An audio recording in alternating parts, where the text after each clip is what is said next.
Bora lá então, vou fazer uma análise rápida aqui porque eu achei importante trazer essa análise. O que que acontece? O Bitcoin está tendo uma recuperação depois daquele fundo nos 80k, né? 80.600, né?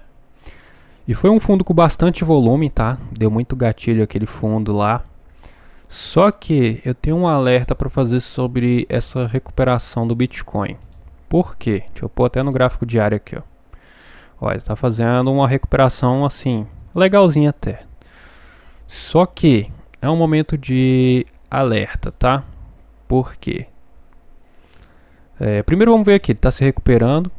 O RSI estava sobrevendido. O RSI é o índice de força relativa, tá? Quando ele está muito baixo, igual ele estava uns dias atrás, naquela sexta-feira, por exemplo, dos 80k, significa que o Bitcoin está muito sobrevendido, tá?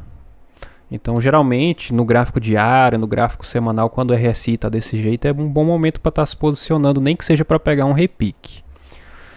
Enfim, depois daquele gatilho, com aquele volume lá todo, que foi um bom gatilho de estar fazendo compras, eu fiz na sexta-feira. Tá vindo essa pequena recuperação, mas eu tenho uma ressalva sobre ela. O que que acontece? Aqui na análise de sentimento, ela está subindo, só que o Open Interest, que é esse do meio aqui, ele tá caindo. E isso é ruim, tá? Isso é ruim. Então, por quê? O ideal é que o Open Interest suba junto com o gráfico e caia junto com o gráfico. Então, na sexta-feira, o Open Interest caiu bastante junto com o gráfico. Isso foi muito bom. Foi mais um motivo que eu falei que aqui sexta-feira era um gatilho de compra, né? Porque teve esse gatilho do Open Interest. Só que essa recuperação está acontecendo sem Open Interest. O Open Interest está caindo. Então, ou seja, não está tendo interesse dos investidores por essa alta. Então, isso pode ser uma falsa recuperação, tá? Então, é um momento de cautela, na minha opinião, tá? Momento de cautela, porque se ele continuar subindo e o Open Interest não começar a subir forte, vir aqui umas velas verdes, no meu caso é vela azul, né? Subindo forte, o Open Interest assim, ó, para cima, junto com o gráfico. Se não fizer isso, o Bitcoin não vai conseguir romper as resistências, tá? O Bitcoin tem essas resistências aqui, ó, aquela nossa região de compra, ela virou uma resistência. E se o gráfico subir até ela e não vier o Open Interest subindo forte quando chegar aqui, muito provavelmente isso aqui vai ser uma falsa recuperação, tá? Para o mercado voltar a cair, tá? Então, um pouco de cautela com essa recuperação. Não se compra quando o preço está subindo. A gente tem que comprar quando está caindo, igual a gente fez aqui na região de compra e eu fiz na sexta-feira, que tinha muito volume e caiu muito. Então, a gente compra quando está caindo, não quando está subindo, tá? Então, não é momento de pensar em compras, tá? Então, cautela, porque essa recuperação, se não vier Open Interest, se quando o gráfico chegar lá nas resistências, o Open Interest continuar caindo ou subir pouco, tá? Muito provavelmente o preço vai ser rejeitado e vai cair mais, tá? Então, cautela.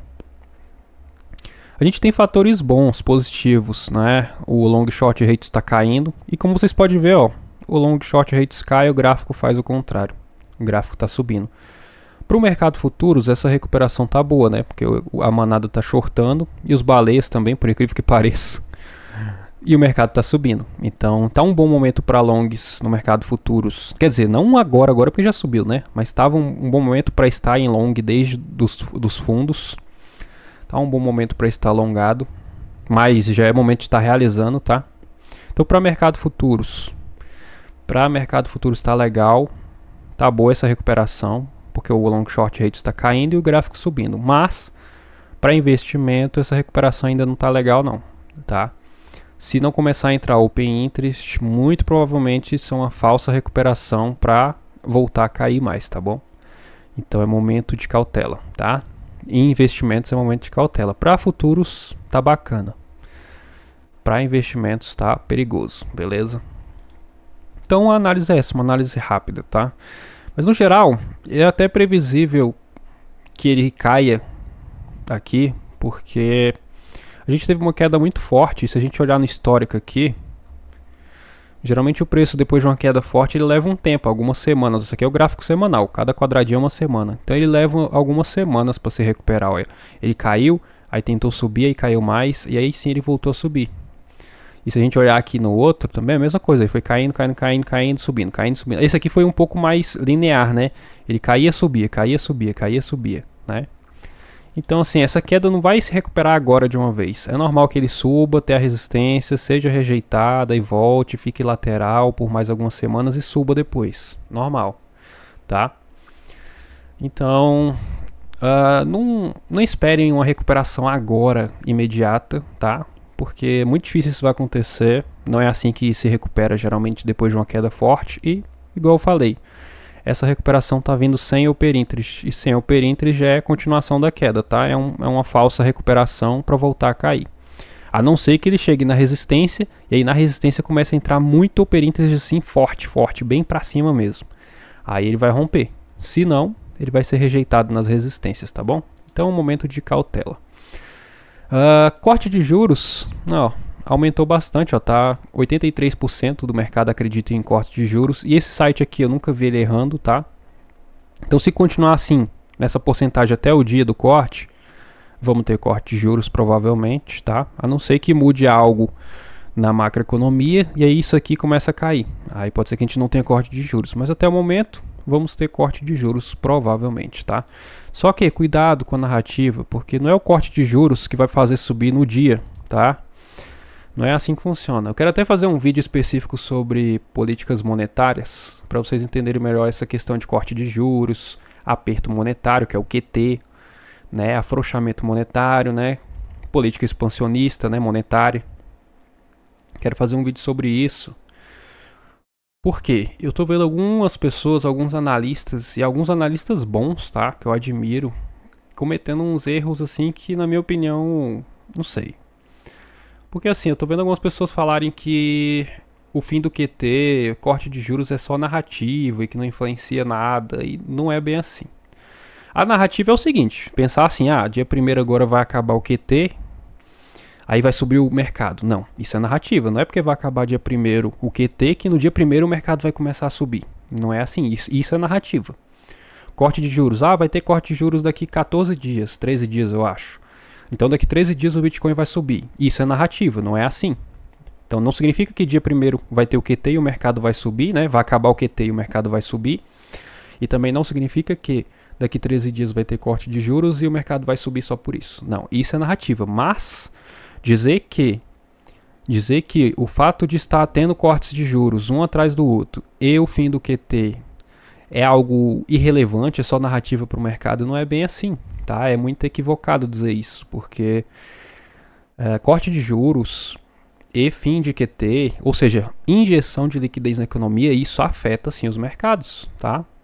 Os mercados, eles ganham liquidez. Quando a economia tem liquidez, isso ajuda os mercados a subirem e subirem forte, tá? Então isso é relevante para o mercado, não é narrativa. A narrativa é achar que vai subir no mesmo dia que cortou juros, no mesmo dia que terminou o aperto monetário, né, a contração monetária. Isso é narrativa, achar que vai subir no mesmo dia. Mas achar que o fato de ter expansão monetária e mais cortes de juros ao longo do tempo, achar que isso é narrativa, não é, não. Isso não é narrativa, tá? Vai vir liquidez, só que ela vem ao longo do tempo, tá? Leva meses, tá? Para essa liquidez entrar, depois que tem o fim do QT e depois que tem esses cortes de juros. Leva meses para essa liquidez entrar no mercado, tá? Na economia. Então não é algo instantâneo, mas não é narrativa, tá? Liquidez da economia, ela influencia no mercado financeiro, entende? Como que os investidores vão ter apetite ao risco, o varejo principalmente, sem liquidez? Entende? Mas tendo liquidez, os investidores, o varejo tendem sim a ter mais apetite por risco, né? Então, não é só narrativa. Eu quero fazer um vídeo só sobre isso, tá? Eu vou preparar um estudo legal para ensinar vocês sobre políticas monetárias. Mas não acredite nessa ideia de que é narrativa. A narrativa é subir no mesmo dia, mas não acredite que é só uma narrativa, tá? Quando entrar liquidez na economia, daqui meses, isso ajuda sim o mercado, tá? Ajuda o mercado. Então não é só uma narrativa, tá? Eu quero fazer um vídeo só sobre isso. Então no geral é isso, tá? O Bitcoin tá fraco, essa recuperação dele, por enquanto, não é confiável, porque não tem open interest.